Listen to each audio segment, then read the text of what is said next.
অবগত আছেন যে আমরা কিসের জন্য আজকে এখানে উপস্থিত হয়েছি।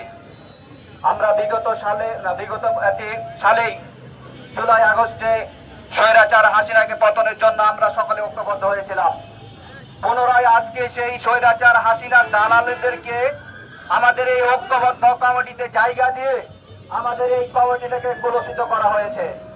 সুতরাং আমরা বলতে চাই, যারা টাকার বিনিময়ে এই অবৈধ ছাত্রলীগের প্রেমিক প্রেমিকাদেরকে এবং অবৈধ ছাত্রলীগদেরকে এই টাকার বিনিময়ে জায়গা দিয়েছে, তাদেরকেও আমরা রাজশাহী থেকে বঞ্চিত ঘোষণা করবো ইনশাআল্লাহ। সম্মানিত ছাত্র জনতা, আপনারা ভুলে গেছেন, আমরা জানি 5ই আগস্টে যারা সামনে কাতারে ছিল তাদেরকে এই কমিটিতে জায়গা দেওয়া হয়নি। কেন তাদেরকে জায়গা দেওয়া হয়নি? তারা দালালি করতে জানে না। যারা দালালি করতে জানে তারা এই কমিটিতে জায়গা পেয়েছে। দালালির মাধ্যমে যারা এই কমিটিতে জায়গা পেয়েছে, অনতিবিলম্বে কমিটি বিলুপ্ত করতে হবে। অন্যথায় আমরা রাজশাহীতে দুর্বার আন্দোলন করে তুলব এবং যারা কমিটি দিয়েছে তাদেরকে রাস্তায় পেলে তাদেরকে গড়েছে পেলে তাদেরকে সেখানে আমরা প্রতিহত করব। সম্মানিত ছাত্র জনতা, আপনারা জানেন, যারা আমরা রাজপথে সংগ্রাম করেছি, আমরা গুলি খেয়েছি, আমরা রাজপথে যারা রক্ত দিয়েছি, তাদেরকে যদি এই কমিটিতে না নিয়ে আসা হয়, এই প্রশাসনের কমিটি অবদান থেকে বলবান থেকে যায়, আমরা এই প্রশাসন কমিটিকে দুধু মেরে নিক্ষেপ করতে চাই ডাস্টবিনে। সম্মানিত ছাত্র জনতা, আপনারা উপস্থিত আছেন, আমাদের অবতীর্ণ কমিটিকে বিলুপ্ত করে রাজশাহীতে আবার পুনরায় কমিটি ঘোষণা করতে হবে।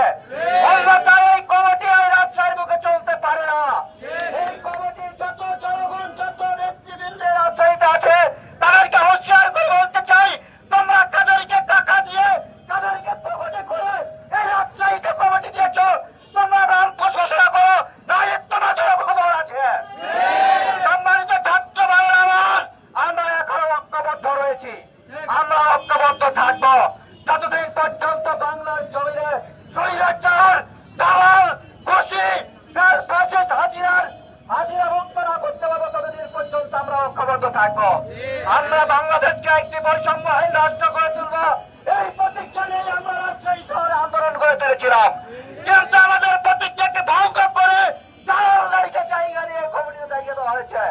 সম্মানীয় সংগ্রামী ছাত্র ভাইরা আমার, এই সংক্ষিপ্ত আলোচনা এখানে শেষ করছি। আপনারা সকলে ঐক্যবদ্ধ থাকুন। অচিরেই এই কমিটি বিলুপ্ত হবে ইনশাআল্লাহ। এই কমিটিকে আমরা বিলুপ্ত দেখেই ছাড়বো।